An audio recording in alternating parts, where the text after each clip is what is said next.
¿Qué tal, querida audiencia? Gracias por acompañarnos en este jueves 29 de agosto. Qué gusto es tener su sintonía. Nuestros compañeros reporteros han preparado importante información que en breve les ampliaremos. Ahora vamos con los principales titulares de Ecuador en Contacto.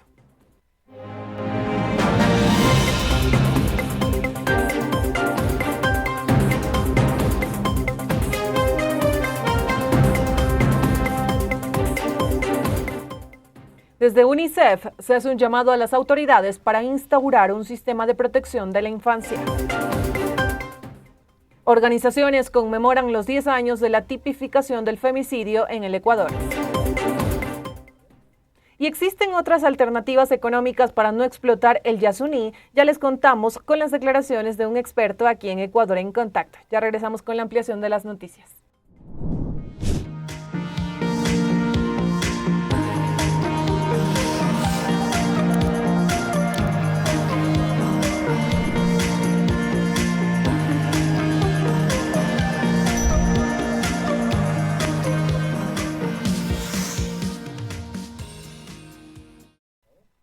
Iniciamos con la información y ahora vamos a conocer detalles del foro Primero la Infancia, evento que se realiza en el marco de la conmemoración de los 35 años de la Convención de los Derechos del Niño. Se ha señalado que esta iniciativa se convierte en un espacio clave para reflexionar sobre los logros alcanzados y los desafíos pendientes en la protección y promoción de los derechos de niñas, niños y adolescentes en Ecuador. También con el evento se busca posicionar a la niñez como una prioridad en todos los sectores del país. Rolando Goyes nos cuenta más y nos presenta las declaraciones de Luz Ángela Melo, representante de UNICEF en Ecuador. Adelante, Corape informa.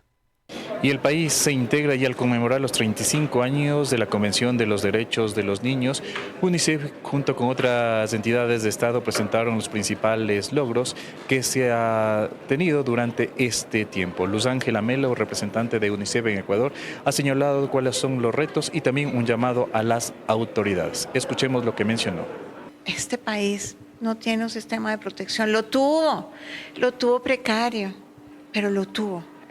Con la ratificación de la convención, y ese sistema de protección ya no existe para los niños, y en paralelo vemos toda la violencia que está afectando a los niños y a las niñas. Así es que yo sí hago un llamado urgente al Estado para que vuelva a instaurar el sistema de protección de la infancia, y hago un llamado urgente a la Asamblea Nacional para que por favor adopten el nuevo Código de Derechos de la Infancia, donde se restablece este sistema de protección. El código lleva 5 años discutiéndose en la Asamblea, con nuestro apoyo constante durante estos 5 años, con las elecciones que pasan, que vienen, y ahí está UNICEF y la sociedad civil ayudando, apoyando en la redacción de este código para que cumpla todos los estándares internacionales, y está el código todavía sentado. Sí.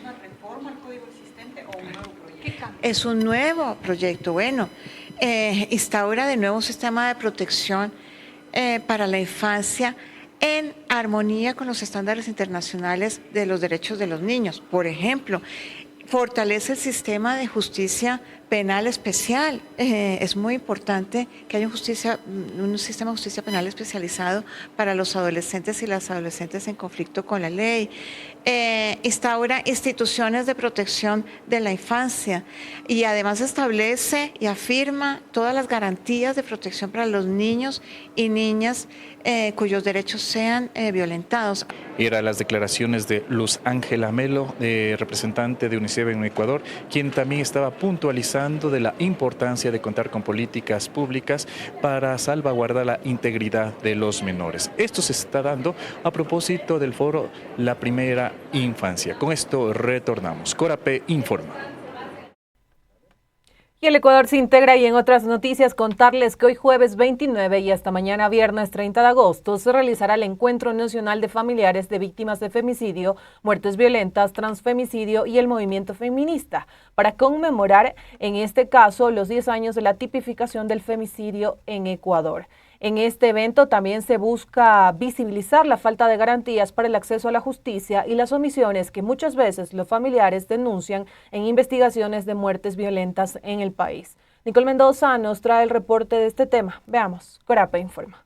El país se integra. ¿Cómo están, compañeros? En este momento vamos a escuchar una rueda de prensa convocada en el marco del Encuentro Nacional de Familiares Víctimas de Femicidio. En el marco de este encuentro también se celebrará o se conmemorará los 10 años de la tipificación del femicidio aquí en el Ecuador.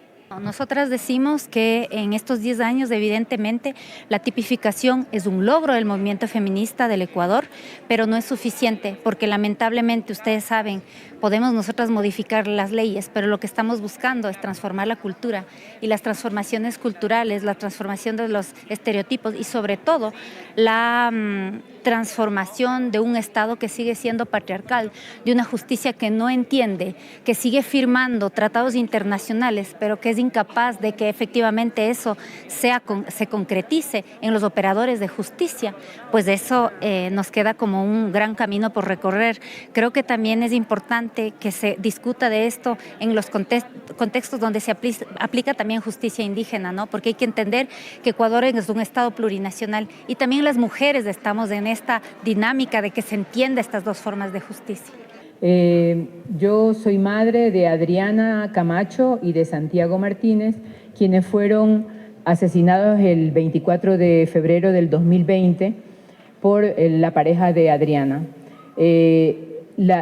Desde el minuto que uno tiene, digamos, la necesidad de acudir a la justicia, a la fiscalía, etcétera, comienza a envolverse en un torbellino de injusticias, de olvidos de las personas que hacen los exámenes, etcétera. Y todo eso forma parte de un sistema de corrupción. No es un sistema de justicia, es un sistema de corrupción que llega hasta los más altos estratos en este país. Y por eso estamos aquí reunidas, porque ya no soportamos más, porque si ustedes estuvieran en nuestro lugar sabrían que es muy difícil cerrar el duelo cuando uno no tiene justicia. Es muy difícil pensar en un futuro, en otro tipo de vida, a pesar de que no estén nuestros muertos, porque cuando se nos muere una madre de anciana, pues, o un padre, uno lo acepta, aunque con bastante tiempo, pero cuando se muere nuestra hija, que tiene toda la vida por vivir, nuestro nieto, que de 5 años, que tiene toda la vida por delante, no nos podemos conformar. En este momento, como escuchamos, compañeros, a la viceprefecta de Imbabura, Paulina Bercuter Quinche, y también a una de las familiares de víctimas de femicidio, Patricia Bermúdez, de la provincia del Guayas, quienes han recalcado el trabajo que se ha realizado durante estos 10 años de la tipificación del femicidio y que también consideran que falta aún algunas políticas públicas por parte del Estado para que realmente se haga justicia, y han hecho también un llamado para la celeridad por parte de las autoridades ante los casos de femicidios y muertes violentas en el país que no han sido resueltos. Con esta información regresamos de estudios. Corape informa. Y el Ecuador se integra y pasamos de inmediato a otros temas y contarles que el ejército ecuatoriano informó de una operación en Camilo Ponce Enríquez, esto en la provincia de Azuay, la cual se dio tras información proporcionada por inteligencia militar. En este lugar se encontró una caleta de armamento que pertenecería a la organización delictiva Los Lobos. Se ha indicado que el arsenal estaría vinculado con las últimas masacres registradas en esta zona minera. Durante la intervención se halló fusiles de asalto, escopetas y pistolas, además de cientos de municiones de diversos calibres. También se incautaron motocicletas robadas y sustancias sujetas a fiscalización. Como ustedes sabrán, amigas y amigos, Camilo Ponce Enríquez es una zona de actividad minera en donde se han registrado múltiples hechos violentos. Tenemos también el asesinato del alcalde José Sánchez en este año, en 2024, y en ese cantón de Azuay rige un estado de excepción. Continuamos con la información aquí en Ecuador en Contacto, y en otras noticias contarles que desde la Coordinación Nacional de las Organizaciones Sociales por la Unidad de las Izquierdas se convocó a los medios de comunicación para dar a conocer los resultados alcanzados en las mesas programáticas. Se habla de un documento trabajado con puntos en común con los partidos y movimientos políticos como Pachacutic, Reto, entre otros. Nuestro compañero Rolando Goyes va a contarnos cómo es el ambiente que se vive previo a esta reunión que ha convocado la Coordinación Nacional de las Organizaciones Sociales por la Unidad de la Izquierda. Así que vamos contigo en este momento, Rolando, para que nos cuentes. Corape informa. Y el país integra. Saludos cordiales, compañeros, comentarles que nos encontramos a la expectativa de lo que será el pronunciamiento de este llamado de la unidad de las izquierdas. Esto luego que se conociera que entre este día jueves y viernes ya existiría un documento oficial en el cual se darían a conocer los puntos acordados. Como podemos apreciar, existe ya expectativa por parte de los medios de comunicación para conocer lo que en poco tiempo Samuel Lema, quien él es el coordinador de esta denominada Unidad de las Izquierdas, dará a conocer al país. Ha señalado que una vez que se ha trabajado un documento con puntos en común con los partidos y movimientos políticos, entre ellos Pachacuti, Revolución Ciudadana, el Partido Socialista Ecuatoriano, Reto y Centro Democrático, se daría a conocer.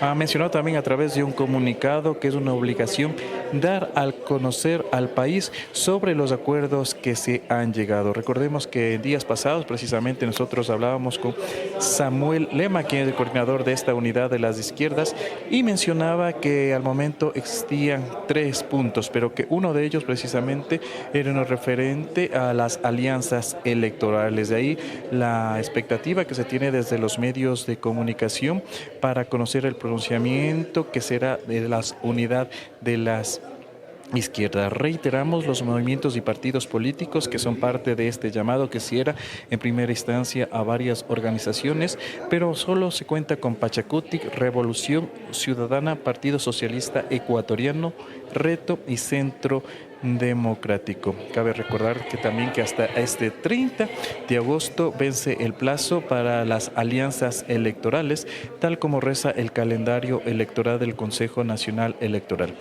También recordar que este 27 de agosto concluyó lo que son las aceptación de precandidaturas que se hiciera en las delegaciones provinciales. Reiteramos, nosotros estamos en espera del pronunciamiento que se daría en pocos minutos por parte de Samuel Lema, quien es el coordinador de las izquierdas. Vamos a estar atentos para llevarles de primera mano todo lo que ocurra. Con esto retornamos. Corape informa. Y el Ecuador se integra. Le agradecemos a Rolando por ese reporte en vivo y en directo y vamos a estar pendientes, por supuesto, de este tema que se genera de cara a las elecciones de 2025. Pasamos de inmediato a otros temas, amigos y amigas, y contarles que hace unas horas, en una intervención dirigida a jóvenes, el presidente Daniel Noboa señaló que recibió un país destrozado con 4.600 millones de dólares en retrasos. Aquí tildó de amargados a quienes no confiaban en su gobierno. Noboa se mantiene en la inversión realizada en su gestión para el sector de educación. Veamos qué más dijo el mandatario. De la que ya son parte. Nosotros recibimos un país destrozado, con 4.600 millones de dólares de retraso, con un poco de amargados que nos decían que no íbamos a invertir en educación ni en la juventud. Ya hoy en día hemos entregado 100.000 becas, 100.000 becas a jóvenes.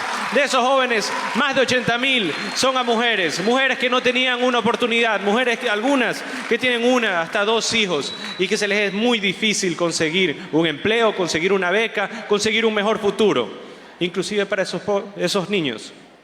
Muchas de estas chicas fueron abandonadas por su pareja, así que ellas tienen que ver cómo van a resolver la vida de esos pequeños y cómo les van a dar un futuro. Muchos de nuestros jóvenes están formándose en los colegios y en los institutos técnicos o los centros de educación superior. Otros se encuentran trabajando y siendo el soporte de sus familias. A cada uno de ellos quiero decirles que el nuevo Ecuador confía en ustedes. Estamos seguros de que en cada espacio en el que se encuentran, ustedes están dando lo mejor de sí para alcanzar sus sueños. Este proyecto político nació así, como un sueño, como una tercera vía de los cuales otros se quieren apropiar hoy. Lo que no entienden es que la tercera vía ya está en el poder. El sueño de dejar atrás a un país de miseria, de abandono, de violencia, de falta de empleo. Y en otras noticias, contarles que ha pasado más de un año desde que ganó el sí en la consulta popular que buscaba suspender la explotación del bloque petrolero Yasuní-TT en la Amazonía de nuestro país. Desde el colectivo Yasunidos existe malestar y hablan del incumplimiento del mandato popular, mientras que desde el gobierno se habla de planificar un cronograma de cierre y de la recomendación para ejecutarlo en un plazo de 5 años con 5 meses. Nuestra compañera Nicole Mendoza conversó con el experto en economía ambiental Carlos Larrea sobre la situación del Yasuní y también de algunas alternativas económicas que existen. Así que veamos de inmediato el reporte. Corape informa. Y El País integra. ¿Cómo están, compañeros? En este momento vamos a escuchar al doctor Carlos Larrea, quien es coordinador de Ambiente y Sustentabilidad, para que nos platique un poco acerca de cuáles serían las alternativas económicas que se pueden aplicar para no explotar el Parque Yasuní ITT.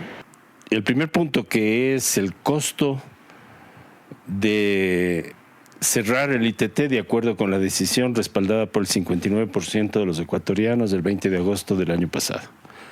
Y en segundo lugar, la presentación de alternativas que también están fundamentadas en un análisis muy profundo por parte de expertos en materia fiscal.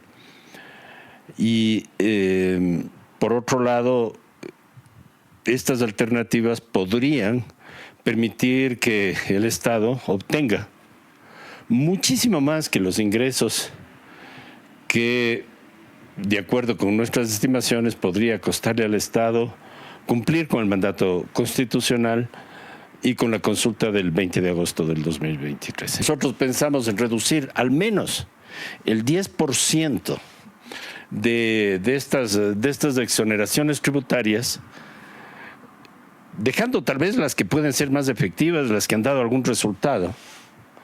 Se obtiene también una cifra equivalente a 170 millones de dólares que se reduciría por ese concepto. ¿Sí? Se han planteado también otras medidas alternativas, además de estas dos que son las principales, que pueden permitir una mejor recaudación tributaria. La tercera es la creación de un impuesto del 0.4%, muy chiquito, pero un impuesto permanente al patrimonio. ¿Sí? Pero no de todo el mundo, sino solamente de aquellos grupos que tienen al menos $1 millón de patrimonio.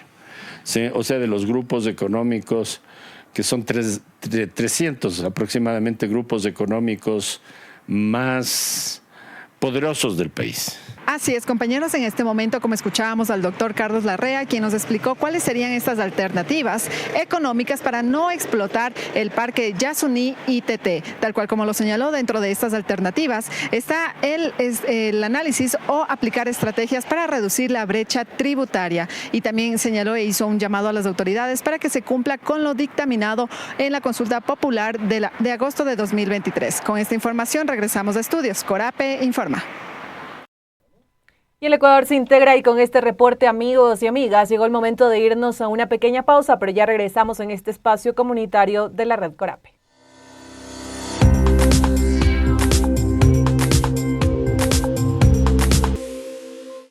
Hoy con nosotras se encuentra Sofía, una mujer que nos brinda sus saberes sobre la crianza con ternura. Hay que creer a los niños y niños, pero siempre lo que ellos nos dicen es desde su mirada, desde su historia. Entonces, en los juegos que tienen, en las palabras que dicen, siempre hay algo. ¿Qué acciones se deben considerar en la crianza con ternura? Que afinemos un poco nuestra escucha, nuestra mirada, para ver signos que nos puedan alertar. Entonces creo que la forma más adecuada de acompañar a un niño es siempre preguntarse qué de mi historia me está topando esto, sino volver a conectar con esa niña que fui y con el niño o niña que tengo enfrente. Gracias, Sofía. Qué importante reconocer que la crianza con ternura es volver a conectar con nuestra infancia. Un mensaje de Aquanuna y Medicus Mundi Mediterránea con el apoyo de Generalitat Valenciana en coproducción con Corape. Campaña comunicacional Florecemos en Resistencia. En la vida hay ciclos difíciles de romper, pero existe uno en particular que es necesario identificar: el ciclo de la violencia. Jessica, a través de su testimonio, nos cuenta su experiencia. Desde mi experiencia, yo puedo decirle a alguna mujer que estén escuchando este audio que se puede salir del círculo de la violencia. ¿Cómo? Primero, identificando que se está viviendo la violencia. Segundo, buscando una ayuda profesional, un psicólogo. Tercero, activando el botón de pánico, puede ser. Y cuarto, tomando la decisión de no dejarnos maltratar ni pisotear de nadie. Y nada vale el abuso de nadie contra otra persona. Reconocer que se vive violencia, buscar apoyo, activar recursos de emergencia y tomar la decisión son acciones que pueden romper el ciclo de la violencia. Un mensaje de Aquanuna y Medicus Mundi Mediterránea con el apoyo de Generalitat Valenciana en coproducción con Corape. Campaña comunicacional Florecemos en Resistencia.